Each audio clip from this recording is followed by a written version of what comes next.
Welcome back to Collective Perspective, guys. Today we are going to talk about video game collector resources. These are going to be specifically for those of you who are into variants. I guess more than just that, big nerds like us. We'll talk about more than just variants. So don't shut the video down just yet. But yeah, let's get right into it. I think we're on episode 31 now. So I think so. We've done so many. It's like I didn't think numbers went that high until now. So 31's a new number to me. Let's kick it off with SegaRetro.org, and I believe I had heard of this one off and on for a couple of years, but actually when Craig and I did our 2020 Game Gear video, this is, you're the one that kind of showed me how good of a resource this was. Oh my gosh, yes. So I have a page pulled up here just as an example. I used a Game Gear game, but basically this website has scans of boxes. This website has information not just on the collectability and like how a game looks and like the region code and all that, but it also like talks about the game itself. So it's kind of like you're all in one place for like, oh, I want to play Miss Pac-Man. What's the best way to play it? Which regions did it come out in? And the reason I brought up Miss Pac-Man specifically is because I know it has a variant on Game Gear. So if I go down here on the right side, you're going to see all these different releases by region and the dates they came out. You'll see that the GA was the first print, which is a rating system that Sega had. You'll see this one came out in 1993 on the Game Gear, and then below that it'll say Majesco because it was re-released apparently in 2001, and it has that ESRB logo. And Game Gear, especially this website, I would say is fantastic for Game Gear collectors because a lot of times it's hard to even tell what region a Game Gear game is from unless you have the proper resources, because sometimes the cartridge might be the same, sometimes it looks completely different. Sometimes the American label has what's the typical European label, so it can get very confusing. This is a great resource for anything and everything Sega, but especially for Game Gear, if you're going for like the Game Gear set, this was my best friend when I was doing that. And that was one of the harder sets that I've completed. So just because, not big in America, not a lot of people in America care. It's much more popular in Europe. If you're part of any collecting groups for the Game Gear and stuff, it's almost always people across the pond, as they say. So if you're a Game Gear collector, this website is going to be your best friend for sure. If you scroll down here, you'll see that we have the Game Gear version. You scroll past all the other regions, and you see the Game Gear, US. It's got the cart scan, the cover scan, and the manual scan. So this is incredibly useful for any video game collector, but you can open both up and you'll see that you could open both of them if you wanted to and check out the you could see for yourself what is the variant exactly. Specifically, without even clicking on them, you can see that the cart is different, and you can see that the manual is black and white for the Majesco release.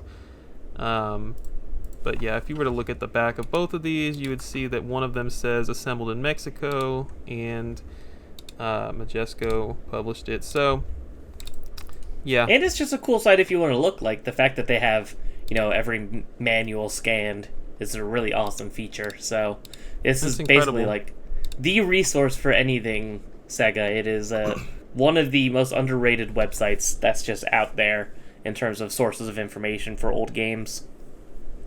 It's incredible, and they have also recently started SonicRetro.org, and it's I don't know how I feel about it, but basically anything Sonic that released that used to be on this website, Sega Retro, but now they've brought it all to Sonic Retro. And if I'm understanding it correctly, like if you go look at a Sonic game on Sega Retro, it now links you to Sonic Retro. And that's interesting. I don't think I like that, but I think that it's at least the information's still there somewhere. Let's see. I tried going on to Sonic Retro, typing in Duo Pack just to see what would happen, and nothing comes up. So bad resource. 0 out of 10. I think a lot of these websites, even the ones that we're going to talk about today, like have really bad search bars. I Yeah, don't know that what seems it to be is. the hardest thing for a lot of independent websites to nail is their search feature for some reasons, usually always lacking. There must be Right. a lot more to it than my simpleton brain can realize. Let's go over to unless there's anything else you want to say about Sega Retro. No, just that it's the best, honestly. Maybe the search function, like we just said, but other than that, you're not going to find a better resource for anything Sega. It's a killer one to start off on. Have you ever Oh, yeah. used our next one, game-rave.com? Now, this is completely new to me, and I see it says Game Collector Variant Hunter, and that has me excited. So this place has no advertisements. This dude is a YouTuber. I don't know if he's like a websiter or a YouTuber first. I just made up that word, websiter. But this guy is super passionate specifically about PS1. You will find everything that you could ever want to know about North American PlayStation games. I'll just go ahead and type in Rayman 2 in the search bar. I will say this search bar works great. So the second one here, it says Rayman 2 The Great Escape. You click on it, you go to variants. He has a scan for everything. Every side of the box, he has the disc. And then you scroll down, he's got the beach ball variants. Every single scan of that. He's got the watch variants. Everything you could ever possibly want to know about any PlayStation game is here. This is amazing. I have found things that weren't on this website, and he will, like, you let him know, and you give him proof, and he'll add it. So he's got a YouTube site. He talks about variants. He talks about his love for PlayStation as a child. Like, he talks about everything. It's so cool. If I'm trying to have a Bird Dog Gaming website made, this is honestly what I want it to look like. I freaking love this website. Yeah, this is pretty incredible. And I love that he has a section of master lists of every demo for every game that's ever had a demo on PlayStation. Looks like some of the pages are still kind of works in progress, but it makes me very happy because, demos are usually kind of a forgotten part of a game's history. So it's cool to see that there's someone out there kind of documenting and having it all on display for us because that's something I've been more interested in recently too, is trying to get more GameCube demo discs. They're just very hard to find and very expensive. But like recently I didn't even know that there was like a playable version of Paper Mario and the Thousand Year Door before it even had that title. It was just called Paper Mario 2 and it has a different, title screen and everything, and I think that kind of stuff's so cool. So Oh wow! Being able to see the differences between pre-release demos and final versions is one of my favorite things when looking into older games and their development. Heck yeah! So this makes me very happy to see. So when you do click that master list tab at the top of the page, he has the PlayStation 1 master list for you. But what's interesting is he also has other stuff. So you click on Sega Dreamcast, and there is a totally copy and pastable list that you can take, and he's just got it here for anyone that wants it. He has it for a few consoles: the TurboGrafx, the Neo Geo CD, Sega CD, Dreamcast, Saturn, and the Laser Active, if you can believe it. Man, that is so cool. This man is doing God's work. He really is. He's just a Seriously. passionate video game collector. He's got probably, I would say he's probably got like 90% of the variants on this site. I don't know. I feel like he buys them, scans them, and then like tells the world about it like a smart man. Because a lot of them, how would you know unless you come to a website like this? Once you start getting that deep into the nitty-gritty of a library, you kind of have to do the work yourself. So it makes me happy to see that he's doing it and he's sharing it, not like just keeping it to himself. Heck yeah. Alright, let's go over to another one. This is a few dot games. This is from Mr. Inasuma is his name on the internet, on Instagram. But this specific site, I sent you the link to this, Craig, but the decoding modern Nintendo print variants is the example that I wanted to share. He's got essays and he's got a database work in progress here, but this guy loves, you can tell by the way that he types everything that he's passionate about researching this stuff, and he breaks it down with really detailed pictures with actual examples of how you can tell different variants from different consoles. And so we talked about this with our CGC reference guide videos, but like there's part codes, there's product codes, and a 1 instead of a 0 means that it was released in this region or whatever. In A instead of a B means that it is the first print, for example. And so anything you could care about, I don't want to say this with too much certainty, but I think most of his stuff is for more modern disc-based stuff. So if you're into that, then this is your place to be. Wow, yeah.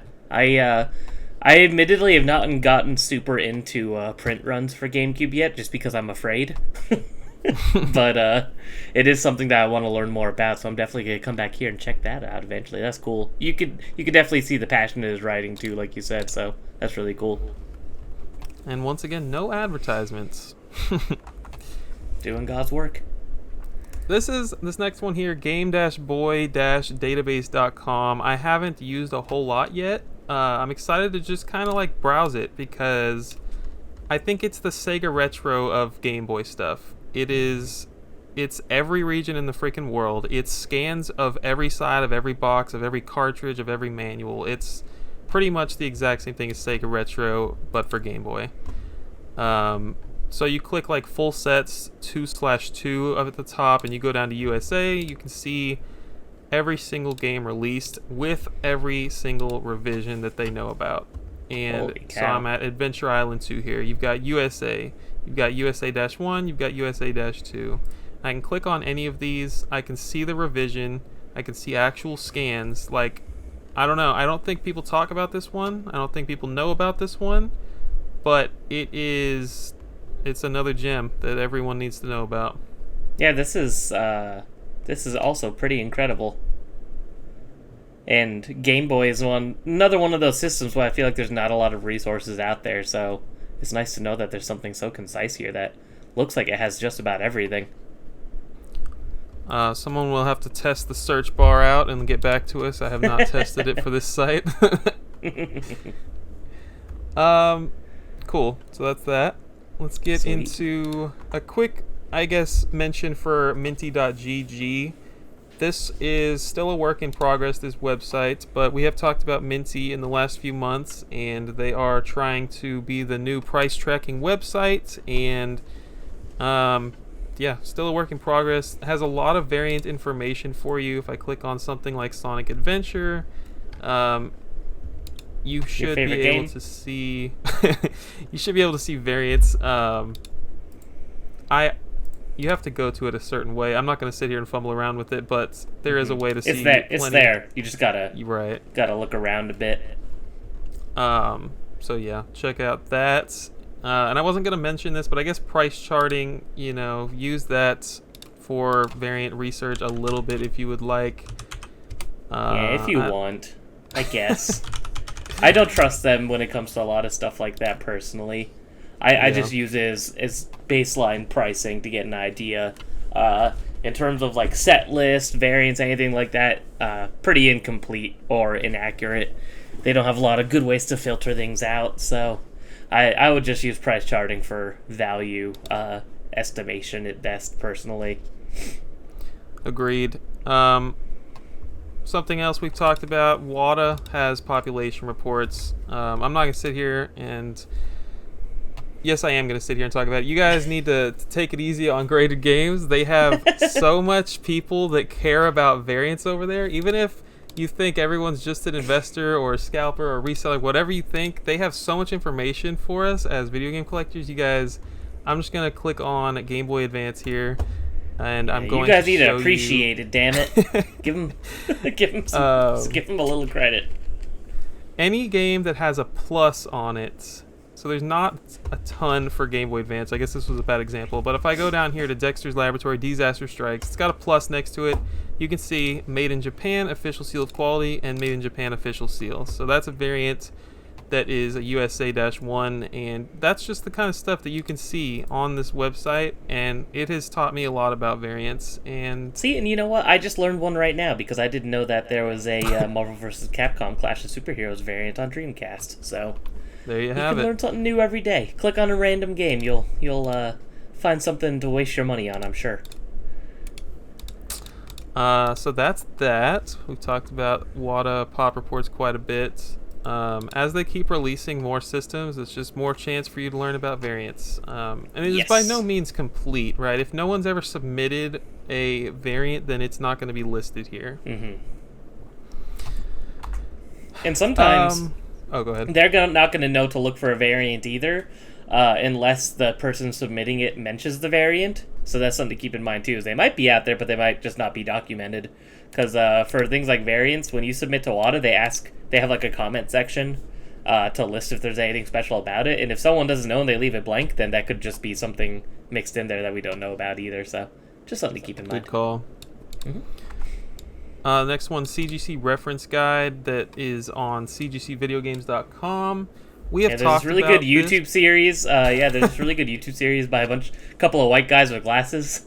If you ever want to check that out, we'll put the link in the comments below. Yeah, so I'm not going to talk about it, but this is a fantastic guide for anyone new to...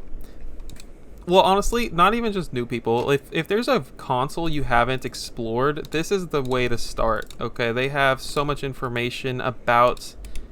It's like a few games. It's like there's a ton of stuff about collecting variants, not so much about specific variants themselves. Yeah, they've done a lot of the legwork figuring out what means what, so it's definitely a very good resource. It's handheld, it's console, it's Nintendo to freaking Atari to TurboGrafx, everything. Yes, so everything you care about and everything you don't care about, they cover it all. Let's talk about Video Game Sage, which I feel like your favorite website of all time. I love the site. I wish that people used it for video game collecting and variants more. I think that it's not what Nintendo Age used to be, but it could be. And so the link that I have here pulled up is a great example of what you can do when you collaborate with people who care about the minute details of this video game collecting garbage that we all love. So 0x Defcode, he has pretty much every Zelda variant you could possibly care about. I'm pretty sure Nintendo doesn't have this information in their database. Like, this is some really minute stuff. Like everything, literally everything. Okay, any variant that's ever existed, he's probably got it. And if he doesn't, he will find out about it before he dies. Yes, be afraid. There's so much that you would never even think to look for. All these UPC codes and everything else. It's frightening for somebody like me. So, so if you click on Collector's Lair, you'll see there's a general collecting section. There's just people showing off their games. There's collecting guides and collector's questions if you have anything that you're wondering about. What manual does this game come with, etc. I've posted collecting guides in here. They're typically things that literally nobody gives a dang about, like Yu-Gi-Oh! Video games with promotional cards. I've made an entire collecting guide with every single card that came with any Yu-Gi-Oh! Game. Nintendo, the My Nintendo rewards that come out, there's a whole list in here that's definitely not up to date, but there's a lot of good information in there. Just things like that. Yeah, and a lot of times if you have a question, you post it, and if there's no answer, a lot of people will jump on trying to figure it out with you. So it's there's a cool little community aspect where it's like somebody, there might be someone on here that only cares about NES and only collects NES, and someone has a question about a 360 game that they've never heard of, and even they'll just hop in and be like, because the people on this site just like to figure stuff out. They're very dedicated to the craft. So, heck yeah. To mention other forums real quick, I'm not going to pull them up because I have really never used most of these, or I've used them minimally. But we have things like GameFAQs, Digipress, Atari Age, NeoGAF, Reset all these Era things, a little bit. Yeah, all these things are like forums like Video Game Sage, or I guess Video Game Sage is like them, but they are... I don't know. I can't even say a whole lot about them because I haven't used them a lot, but I just don't... Well, a lot of them are more just based around the games themselves and not like collectability and things like that. So they're decent resources, but if you're going to find anything on those websites, you're going to have to do a lot of digging. and for the most part, you're probably not going to find what you're looking for as much as you'd be more likely to search through every listing of something on eBay, honestly. So sometimes if you type in what you're looking for, like on Google plus that website, if it's not one of the first or second links that pops up, then it's probably not going to be on there for most of those. Excluding Atari Age. Atari Age is a very good resource. Just for, again, old stuff that most people don't really care about, honestly. But there's enough people that do care. So I know. It's a joke. It's a joke. I respect it. Okay, I respect it. And then the other thing I was going to say is Nintendo Age obviously doesn't exist anymore, but, maybe if you are on Internet Archive, maybe you can still pull this kind of stuff up. I have no idea. You might be able to find something. I haven't looked either. I was actually thinking about that earlier just to see, but I don't know. Unfortunately, Internet Archive's been having some stuff pulled lately too, so... Yeah, they're in some legal issues, I hear. Which is very depressing because, some stuff's just going to get lost forever. And I really don't want that to happen, so... Okay, we talked about WADA. Oh, I was going to mention this. This is less about video game collecting and more just about, video game history. But when I am trying to find things about rare games, and I'm like, why in God's name is Ultimate Beach Soccer so freaking hard to find? Did this game ever actually release? Did this game get released and then pulled from store shelves? What I do is I get on Google and I go look for ancient articles from 2002, okay? I have actually found, this is a good example, but I was in my Discord and I was posting links to articles that I found about Ultimate Beach Soccer, and yeah, there's stuff out there if you're interested in that. It can help with the video game collecting and variant research process for sure. But I mostly just do it because I'm interested. I really would like to know why a game has so few copies in 2023. That stuff interests me. I'm the same way. We both have the same sickness. And the last thing, not last, but the biggest thing that we got to mention here that we talk about a lot is if nothing else works, you need to do your own research. And by that, I mean hop on eBay.com. Yep. We always talk about eBay, and it's because you can find anything that no one else knows about on this website. You have pictures of I don't know, actual listings. You get on Google or something and it's stock photos. You get on eBay and it's actual listings. And I don't know who I'm telling this to. I feel like all y'all know this already. But eBay's the place to be for sure. Yes, and a lot of times if you're looking for something super niche and unknown, the person selling it probably isn't going to know that they have something uncommon either. They're just going to think it's another copy of Wind Waker or something. Yeah. So a lot of times if you go the eBay route, you're going to find a better deal on the little weird thing you're looking for too. So same thing with Mercari, way less quantity, but you can find stuff there as well. And then, yeah, this is the biggest thing here is once you're done with this research, you need to go take it to a place like Video Game Sage and just share it. I have talked about this, but I have this Rayman thread of all the crap that I post. No one cares. No one says anything, but it's there, okay? When someone else in this world is like, oh, I need to know about this Rayman variant, they're going to go to Video Game Sage, whether they intend to or not. They're going to come across it on Google, and it's going to be there for them. And it's I don't know, I feel like you guys need to do your research and post your research. It's good for this hobby. So go do that. Share your knowledge. Just like how people will come to you for random Game Boy Advance or Ray-Ban stuff, people could come to me for GameCube stuff. Even, it's we're not secretive people, and most people aren't. If you see a fellow collector, when I've going for the Vita set, as a lot of people know, I've talked to other Vita collectors to be like, hey, I just want to make sure, does my set list match with yours? And most people are friendly and they want to help you out, so just, talking and being part of the community is a good idea, too. Didn't Mr. CIB just reach out to you, last episode about 3DS stuff? Yes, and we found out that my list had an extra game on it. I was counting something that wasn't technically part of the set, so, we got that clarification, and he was like, oh, thank God, I'm not missing anything. So it's converse. It's good to make friends anyway. The last thing we're gonna bring up today is a very interesting one. It's called r/game collecting. Sorry. Just felt nauseous for a minute. Reddit is an awful place to be for video game collecting. I don't know. I don't even know what to say about it, except you will find people that hate WATA, and you will find people that really don't care too much about variants.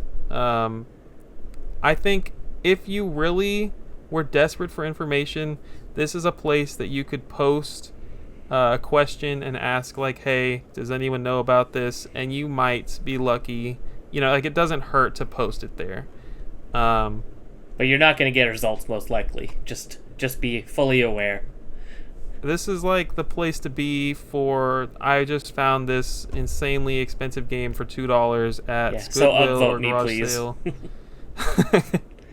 It's mostly a wiener measuring contest Reddit, to put it lightly. That's really what most people treat it as, and that's fine, I guess, if that's what people like. But it's honestly not really the best source for most of this, unfortunately. Like, I'm looking right now. Let's see. Here's a nice uninformed post in regard to a Shrek game that sold for $1,500 a few months ago. They're showing that some stores matching that price now. Is one of the Shreks with the watches that are very hard to find. If you don't know, that's the thing. The games with the free Shrek watch on top are not rare at all. You can find those all the time. But people are trying to price and sell them as the ones that come with the watch. And, everyone in the comments says, man, that's crazy. People are stupid for spending that kind of money. And I'm like, they're not, though. It's like a lot of people on this website have a half-baked view on collecting, especially when it comes to value and rarity. Everyone on there thinks that not everyone, a lot of people on there will be like, oh, I just found the rarest game ever, and that's Earthbound. That's the kind of crowd you're usually working with on there. So, sometimes once in a while you'll find some gold, you'll find a cool variant you never heard of, but for the most part, it's more of a source of people just trying to one-up each other. Is what I've noticed. So you one-up each other and you downgrade WATA. Those are the rules. Yes. If any of you decide to go to the subreddit soon, one of the first things you'll see is somebody making fun of WATA. So that's just how it is. They also like to advertise the hashtag WATA sucks, or the r/WATA sucks subreddit. So oh, really? Yes, it's an interesting crowd over there. I think that's it. I wanted to say, message me and obviously Craig if you want any information. You can hit me up on Instagram, Twitter, whatever. And listen, I have a Discord that I have created. I'm trying to make it a forum, right? So I got these Discord has this forum feature, and so I have little console sections for various consoles, and I'm adding more from time to time. And I don't know, just go in there if you're into this stuff and post stuff, and I will reply because I care about this stuff. And come hang out. Link is in the description for that. Yes. The Bird Dog Gaming Discord is the Discord for people who care about stuff that other people don't care about. So if you're as nerdy as us, come on down. And even if you're not, general chat's usually pretty funny. So all right, guys. We will be talking more this month about another hot topic. So see y'all in episode 32.